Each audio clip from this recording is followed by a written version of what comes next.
السلام علیکم۔ امید کرتا ہوں کہ آپ سب بخیر و عافیت ہوں گے۔ آج کے اس لیکچر میں ہم جدید نظم پر گفتگو کریں گے اور جدید نظم گو شعراء اور ان کی مشہور نظمیں وہ بھی آپ کے سامنے آخر میں پیش کریں گے۔ نظم کی دو بڑی قسمیں ہیں، جدید نظم، قدیم نظم۔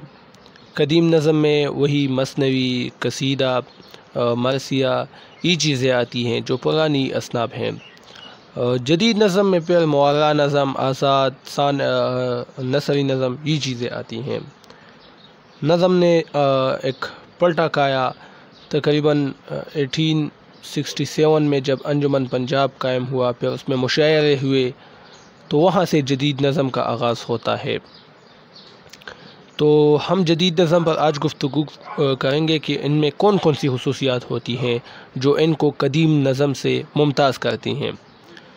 تو سب سے پہلی خصوصیت کہ نظم جدید کی خاصیت یہ ہے کہ اس میں مضامین کی کوئی قید نہیں۔ اس میں شاعر دنیا کے کسی بھی موضوع یا تاثر کو تسلسل کے ساتھ بیان کر سکتا ہے۔ یعنی آپ قدیم نظم مثنوی دیکھیں تو بادشاہ کی بہادری، ان کی داستانیں، عشق کی داستانیں، وہی چیزیں اس میں بیان ہوتی تھی۔ مثنوی میں قصیدہ تو صرف مبالغے جھوٹی تعریفیں اس میں ہوتی تھی۔ مرثیہ تو اس میں رونا دھونا یہی چیزیں ہوتی تھی قدیم نظم میں۔ جدید نظم تو اس میں نظم کے لیے، جس طرح کے قصیدے کے لیے یہ لازمی تھا کہ اس میں صرف کسی بادشاہ یا کسی بڑی شخصیت ہی کی تعریف ہوگی، مرثیے میں رونا دھونا ہوگا، یہی اس کے لیے بس مختص مضامین تھے۔ لیکن جدید نظم میں کسی بھی صنف کے لیے، شعری صنف کے لیے کوئی موضوع مختص نہیں ہے کہ یہ معرہ نظم ہے تو اس میں حسن و عشق کی باتیں ہوگی، یہ آزاد نظم ہے تو اس میں کسی بادشاہ کی بہادری میں نہیں۔ موضوع کی کوئی قید نہیں ہے، کوئی بھی موضوع جدید نظم کا حصہ ہو سکتا ہے، چاہے وہ معرہ نظم میں ہو یا آزاد نظم کی شکل میں۔ تو موضوع کی کوئی قید نہیں ہے، کوئی بھی موضوع اس میں پیش کی جا سکتی ہے جدید نظم میں۔ نمبر سیکنڈ، نظم جدید کی ایک خاصیت یہ ہے کہ اس کے تمام اشعار موضوع اور خیال کے اعتبار سے آپس میں منسلک ہوتے ہیں۔ ظاہر ہے نظم ہے تو نظم میں اشعار اور جو خیال ہوتا ہے وہ آپس میں ان کے درمیان ایک ربط ہوتا ہے۔ غزل کی طرح وہ منتشر خیالات نہیں ہوتے کہ کبھی ایک بات، کبھی دوسری بات، کبھی تیسری، نہیں، ایک ہی بات جس طرح کے موتیاں لڑی میں پروئی ہوتی ہیں۔ جدید نظم میں روایتی پابندیوں سے آزاد ہو کر نئی ہیئتیں اختیار کی گئی ہیں، جیسے کہ آزاد نظم اور نثری نظم وغیرہ، معرہ نظم۔ تو دیکھیں، جو روایت چلی آ رہی تھی نظم کی، قدیم نظم کی، تو اس کو توڑا گیا۔ اس پابندیوں سے شعراء آزاد ہوئے، اپنے لیے، اپنے خیالات کی اظہار کے لیے انہوں نے نئی ہیئتیں انہوں نے متعارف کرائی ہم سے۔ آزاد نظم، معرہ نظم، نئی اسٹرکچر جس میں وہ اپنے خیالات کا اظہار کرتے ہیں۔ تو یہ چیزیں یہ جدید نظم ہے۔ آزاد نظم، نثری نظم، یہ سب جدید نظم کی قسمیں ہیں۔ نمبر 4، جدید نظم کی ایک خاصیت یہ ہے کہ اس میں علامات اور استعاروں کا استعمال بھی بڑھا، جس سے شاعر اپنے خیالات کو زیادہ گہرائی سے بیان کر سکتے ہیں۔ تو دیکھیں، علامتوں کا استعمال جدید نظم میں بہت زیادہ ہوتا ہے۔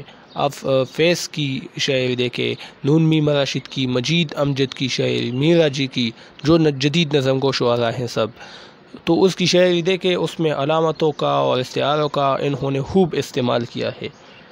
پرانی شاعری جو دیکھے، پرانی نظم، تو اس میں یہ چیزیں اتنی نہیں تھی۔ زبان مشکل ہو سکتی تھی، فارسی زبان، عربی کے الفاظ استعمال ہوتے تھے، لیکن علامتوں کا اتنا استعمال نہیں تھا۔ جدید نظم میں یہ چیزیں بہت زیادہ ہیں۔ جدید اردو نظم کی ایک خاصیت یہ بھی ہے کہ اس میں مختلف زبانوں اور بولیوں کے الفاظ کا استعمال عمل میں لایا گیا ہے۔ مختلف زبانوں کا، مختلف بولیوں کے الفاظ کا استعمال جدید نظم میں ہوتا ہے۔ تو یہ چند خصوصیات تھی جدید نظم میں، یہ خصوصیات جدید نظم ان خصوصیات پر مبنی ہوتی ہے، مشتمل ہوتی ہے۔ اب ہم آتے ہیں جدید اردو نظم کے مشہور نظم گو شاعر و شعراء کی طرف۔ تو جدید اردو نظم کے مشہور شعراء اور ان کی نظموں کے نام مندرجہ ذیل ہے۔ مولانا محمد حسین آزاد، یہاں سے جدید نظم کا آغاز ہوتا ہے۔ میں نے آغاز ہی میں آپ کو بتایا کہ محمد حسین آزاد انہوں نے انجمن پنجاب کے پلیٹ فارم سے مشاعروں کا آغاز کیا، اور اس کی پوری ایک تفصیل ہے جس پر ہم انشاءاللہ پھر ایک اور ویڈیو بنائیں گے۔ تو یہاں سے اس کا آغاز ہوتا ہے جدید نظم کا۔ شب قدر ان کی مشہور نظم ہے جو انہوں نے انجمن پنجاب میں پڑھی تھی، اور شب قدر یہ تقریباً میرے خیال میں پہلی جدید نظم ہے۔ الطاف حسین حالی ایک جدید نظم گو ہے۔ برکارت مسدس حالی، حب وطن، مناجات بیوہ، مٹی کا دیا، نشاط امید، یہ سب ان کی جدید نظمیں ہیں۔ میرا جی بغاوت نفس، سلسلہ روز و شب، دوبی کا گھاٹ، سمندر کا بلاوا، کلرک کا نغمہ محبت۔ اسی طرح نون میم راشد زندگی سے ڈرتے ہو، اندھا کباڑی، رقص میں اسے واقف الفت نہ کروں۔ تو یہ نون میم راشد کی نظمیں ہیں، میں اسے واقف الفت نہ کروں، اس کی بہت ہی خوبصورت نظم ہے، نہایت آسان بھی ہے، حالانکہ نون میم راشد کی نظمیں بہت مشکل ہیں، اگر کوئی اس کو پڑھنا چاہتا ہے تو بے شک۔ مجید امجد آٹوگراف میری پسندیدہ نظم، آٹوگراف بہت ہی خوبصورت نظم ہے۔ کون دیکھے گا دستک، بول انمول، ماڈرن لڑکیاں، تو یہ مجید امجد کی مشہور نظمیں ہیں۔ فیض احمد فیض، صبح آزادی، تنہائی، بول، مجھ سے پہلی سی محبت، میرے محبوب نہ مانگ، بہت ہی مشہور نظم ہے۔ رقیب سے بہت ہی فیمس نظم ہے یہ بھی، یہ فصل امیدوں کی ہمدم، تو یہ فیض کی جدید نظمیں ہیں۔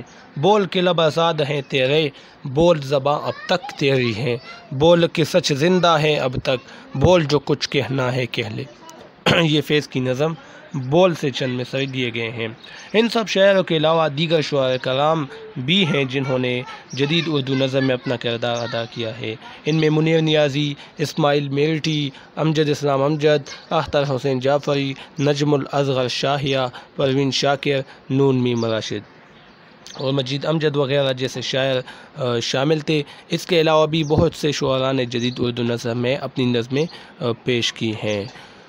تو یہ آج کا لیکچر تھا، امید ہے آپ جدید نظم کے حوالے سے اور جدید نظم گو شعراء کے حوالے سے، ان کی نظموں کے حوالے سے آپ جان چکے ہوں گے۔ اسی کے ساتھ ہی مجھے اجازت دیجیے، اللہ حافظ۔